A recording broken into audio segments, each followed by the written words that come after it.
one word from God can change your life. You're listening to Daily Prophetic.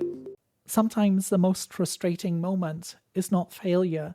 It's reaching a point where effort alone will not take you further. You've pushed, you've tried, you've done what you can, but there's no way forward. I see someone who is climbing on a rock face, and they reach a point where they cannot go further, where they're stuck. And instead of giving up, they go back a little way, and then they look again, and they continue to climb higher. They continue by a slightly different route. And the Lord's saying, trust in me, that I am the one who is bringing you back into alignment. I am the one who is calling you back to continue and to move forward, not to give up, but to readjust, to realign. For I am the one who is leading you towards the goal.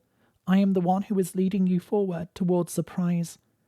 Do not give up now, but simply step back and look again. See which doors I'm opening. See the way ahead that I have prepared for you. For I am the Lord who is with you, the Lord who is guiding and leading you as we go forward together. For I am the Lord who is victorious, and you are victorious with me. To receive a personal word, click on the link in the top left of the screen or visit requestword.com.